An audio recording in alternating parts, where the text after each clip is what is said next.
Ryan Reynolds here from Mint Mobile. With the price of just about everything going up during inflation, we thought we'd bring our prices down.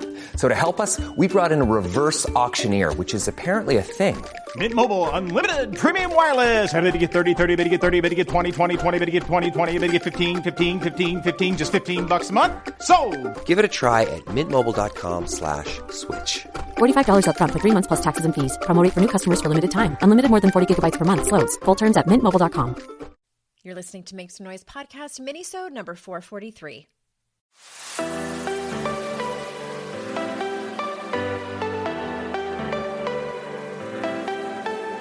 Welcome to Make Some Noise podcast, your guide for strategies, tools, and insight to empower yourself. I'm your host, Andrea Owen, global speaker, entrepreneur, life coach since 2007, and author of 3 books that have been translated into 18 languages and are available in 22 countries. Each week, I'll bring you a guest or a lesson that will help you maximize unshakable confidence, master resilience, and make some noise in your life. You ready? Let's go. Hi, everyone. Welcome to another episode of the podcast. It's my birthday. I mean, if you're listening to this on the day that this episode comes out, April 15th, I'm a tax day baby. And shout out to all of my Aries listeners out there. I feel for your partners. I'm just kidding. Not really. I'm not really that into astrology. I do know that obviously Aries is my rising sign, and apparently you have a moon and a sun, and I can't remember which is which, but I'm also a Libra and a Gemini. I can't remember which one is the sun and which one is the moon, but Aries, Libra, Gemini. I feel like Aries and Gemini together, maybe that's where I get all my feistiness from. But yes, it is my birthday today, and I was thinking about what I am going to bring you on this particular minisode, and let's just talk about what's on my mind. What's on my mind, of course, as I'm taking one more trip around the sun, is the concept of getting older. I have not made it a secret that I have struggled with aging.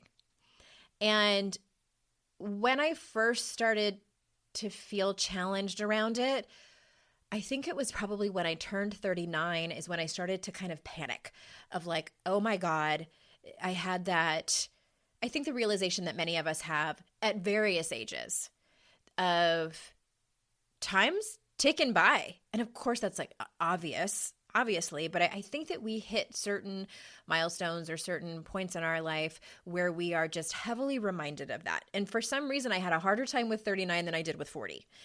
39 felt like, okay, shit's getting real around here. Do with that what I don't even totally remember what the deeper thought process was, but I distinctly remember 39 being hard.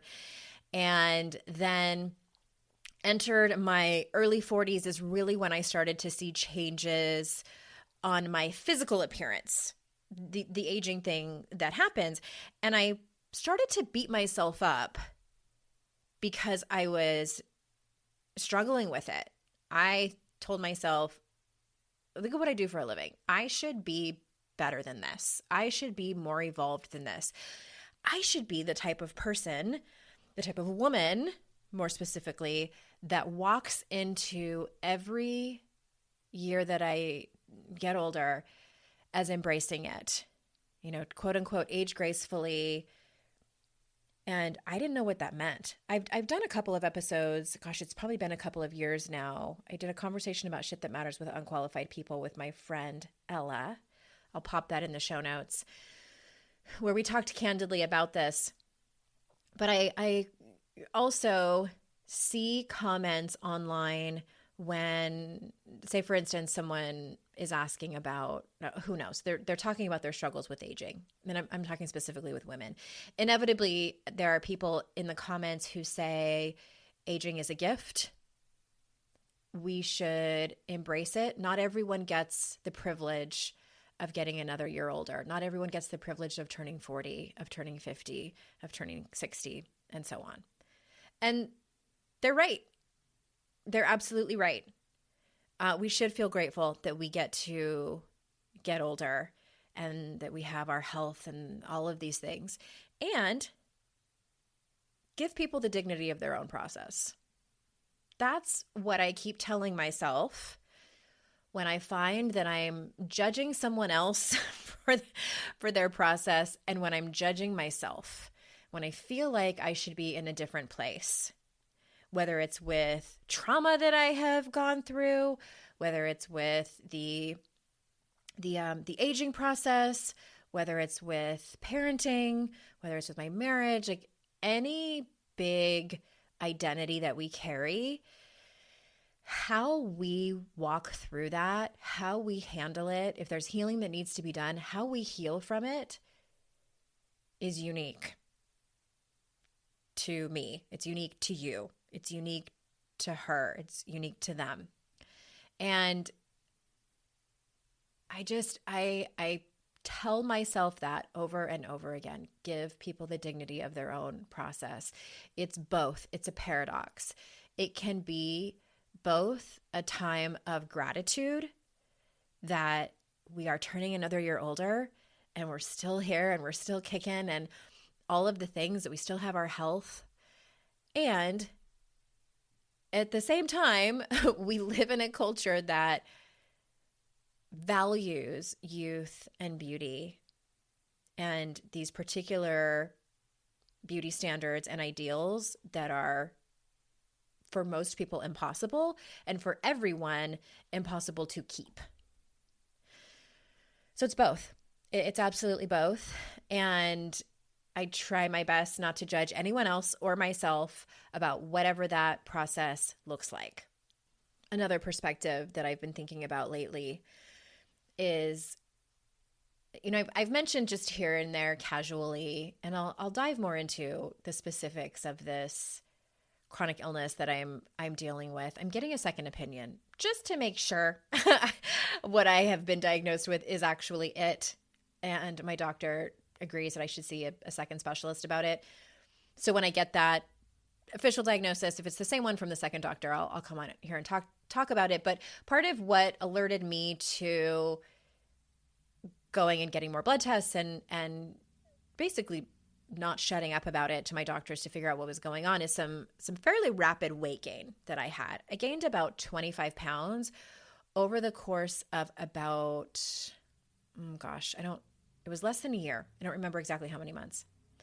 But it changed the shape of my body. It changed the way I looked naked. I went up 2 pant sizes, had to get all new pants and I get new underwear again. You all know how I've talked about that in previous episodes when I thought something was wrong with my underwear. No, it was just my butt was getting bigger.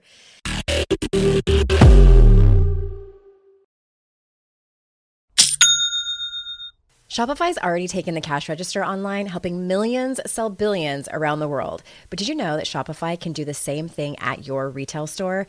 Give your point of sale system a serious upgrade with Shopify. With Shopify, you get a powerhouse selling partner that effortlessly unites your in-person and online sales into one source of truth. Track every sale across your business in one place and know exactly what's in stock. Connect with customers inline and online. Shopify helps you drive store traffic with plug-and-play tools built for marketing campaigns from TikTok to Instagram and beyond. Get hardware that fits your business. Take payments by smartphone, transform your tablet into a point of sale system, or use Shopify's POS Go mobile device for a battle-tested solution. Sign up for a $1 per month trial period at shopify.com/noise, all lowercase. Go to shopify.com/noise to take your retail business to the next level today. Shopify.com/noise. Today's podcast is sponsored by MIDI Health. Ladies, are you over 40 like me and dealing with hot flashes, insomnia, brain fog, moodiness, some vaginal dryness, or weight gain? Don't just accept it as part of aging. These symptoms are often linked to hormonal changes during perimenopause and menopause. At MIDI Health, they get it. Their experts know what you're going through and how to help. MIDI clinicians are menopause specialists offering safe, effective, FDA-approved solutions. And guess what? MIDI care is covered by insurance. So stop pushing through it alone. Schedule a virtual visit and dive deep into your unique symptoms and health background. You'll walk away feeling heard and with a plan to start feeling better. Visit MIDI Health today and reclaim your well-being. You deserve to feel great. Book your virtual visit today at joinmidi.com. That's joinmidi.com. joinmidi.com.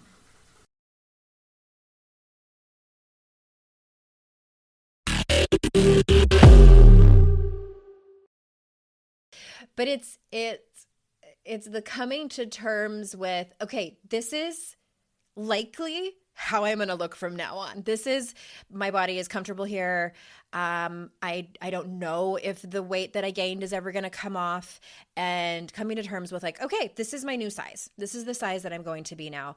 And just going through the process of that. And I'm very grateful that it's actually been a little bit easier than I had originally thought that it would be. If someone would have said, hey, you're going to gain 25 pounds in a few years, I'd be like, oh, that's going to be complicated. It wasn't as complicated as I thought it was going to be. I'm grateful for that. However, the perspective, as I catch myself in the mirror, looking older and in a larger body, and what I have started saying to myself that I am really leaning into that has been working for me, and I'm sharing it with you in hopes that it might be able to help someone else out there. And if not, that's your process. And give yourself the dignity of your process. But what I've been telling myself is, okay, it's my turn to be in this body now. I had a turn in a different body. Just like I had a turn at being single. I had a turn at being a teenager at one time. I had a turn at having red hair. I did. I was like it was like an auburn that I had for a while. I had a turn of having bangs for a long time. I had a turn of having braces. I had a turn of being in a very dysfunctional, toxic, and sometimes abusive relationship. I had a turn of being dysfunctional, toxic, and abusive with myself. I had a turn at being an alcoholic. Now I have a turn at being in this. And some of those things that I've had a turn at have been great. I also had a turn of having a great time in my 20s, having such fun, free times when I had way less responsibilities. I had a really amazing group of girlfriends and a lot of freedom. Didn't have children. We had a lot of fun back then. I had a turn at that, and it was great. Am I ever going to go back to it? Nope. And that's okay. I have lots of fun memories. And now this is a new chapter in my life. I'm having a turn at being in a larger body that is older, and my face looks different, as does my neck and my boobs and my hands too. They look really different. Pretty much everything. Oh my gosh, as my hip popped. I don't know if you just heard that as I was laughing. Anyway, when I catch myself in the mirror and I have you ever had your body change and you kind of like do a double take in the mirror? You're like, oh, I don't recognize that. That's still kind of where I'm at. And what I tell myself, I'm like, this is my turn. This is my turn here, and it's going to be okay. This is my turn here, and I'm working on my health. And, and that's really at the end of the day, how do my labs look? How do I feel every day? That's another thing about getting older. We don't get away with a lot of stuff physically as we used to. I don't get away with not stretching.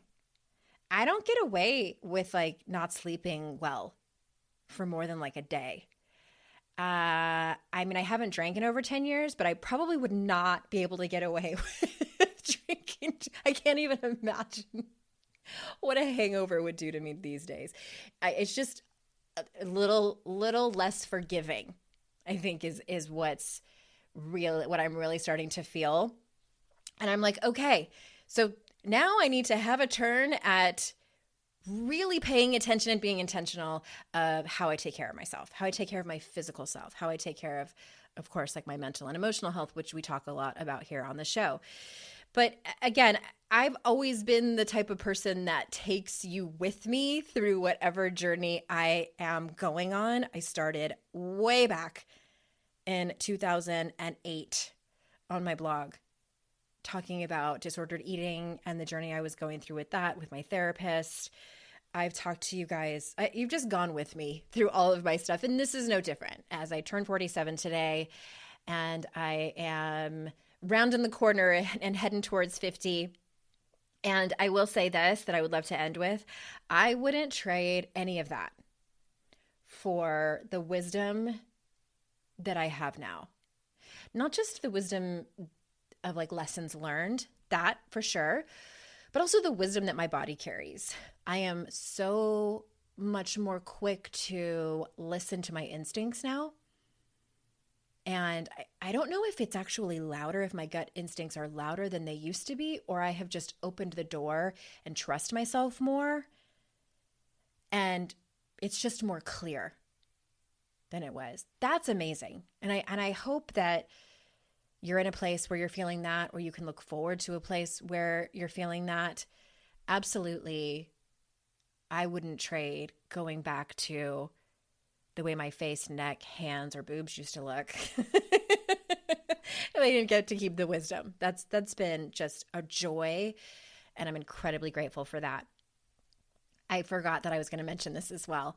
I think one of the reasons I started thinking about this over the last couple of days is because my gray hair, I probably have about 3 or 4 inches of regrowth now, untouched color. And I'm very salt and pepper, and people can tell now. It's not where like people aren't sure. They notice, and a lot of people are asking me about it and commenting about it, and it's all been great. I had a moment where I saw a TikTok that I had made last summer, where I'd just gotten my hair done and really beautiful highlights. My colorist is a genius. And I was like, oh my God, what have I done? Who on earth?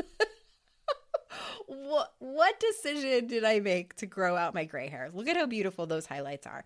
And it honestly was just a minute of thinking, should I go back? Should I run to the salon right now and have her put those highlights back in? And very quickly I decided no.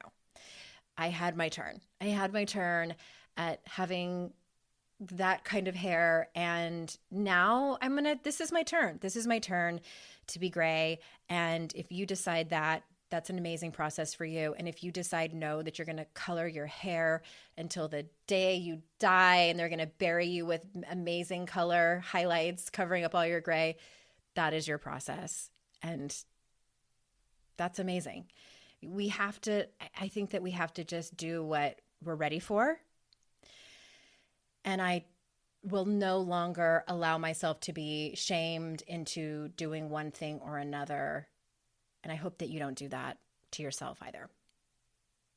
All right, my friends, thank you so much for being here and listening to these shows, the interviews that I do with guests, as well as these minisodes. I've really loved bringing them to you. If you have a question that you would like for me to answer on the show, I'm open to hearing about it. And if it can definitely help other people, I will take it into consideration. Again, thank you so much. And remember, it's our life's journey to make ourselves better humans and our life's responsibility to make the world a better place. Bye for now.